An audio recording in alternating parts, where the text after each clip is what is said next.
can we start having honest assessments about why things happen instead of being such a flighty, emotional people or so scared that we won't challenge the narrative? And what I mean by that is this.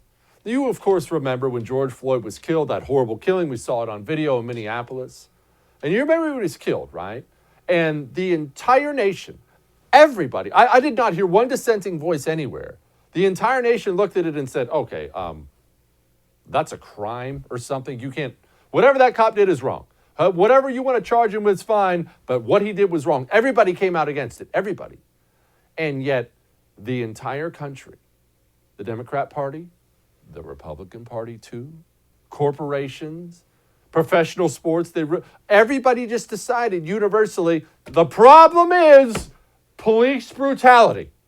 And it even took a couple days to work out the numbers. And people are looking at the numbers and they're all, wait, 9 unarmed black men killed by police in all of 2019? Is that right? Harry, can somebody check on that? That can't be. It's true. There was never any factual basis to it at all. But everybody freaked. And then once everybody freaked and decided the cops were the problem, the people who did have enough brains to speak were too scared to speak. And that's what I want to talk to you about briefly tonight.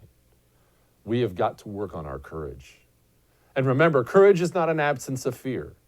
Courage is overcoming the fear you have. I'm speaking now not to Democrats. Democrats are scumbags. They love this in Chicago. They're going to encourage this. They've loved everything they've seen.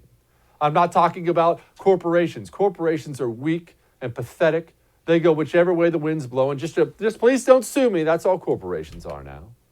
Professional athletes, I'm not even going to indict professional athletes. Why? Most of them are complete and utter morons. They just are complete and utter morons. I'm talking to the people you and I rely on. I'm talking about Republican leadership. You see, as soon as that bad thing happened to George Floyd, as soon as George Floyd was murdered, killed, whatever you want to put it, Republicans decided there's too much heat out there. We'd better go along with what the public says. Everybody thinks the cops are out there killing unarmed black men, just hunting them down. We better go along with it, right? I mean, have you seen the poll numbers? Somebody get some poll numbers. You know what? Let's somebody get Tim Scott. We need our own police reform bill. What?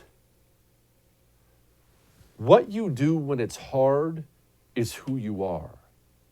And when it was hard to stand up and say, hold on, that's a bad incident. I hope that cop is prosecuted, but let's not sit here and pretend the problems in Minneapolis are the Minneapolis Police Department. That, what I just told you, is the most honest assessment of what happened up there, and not one national Republican had the balls to stand up and say that. Not one. Hey, thanks so much for watching The First on YouTube. If you liked what you saw, go ahead and like and subscribe. You heard me. Like it, subscribe. You'll get a lot more of it and a lot more of me.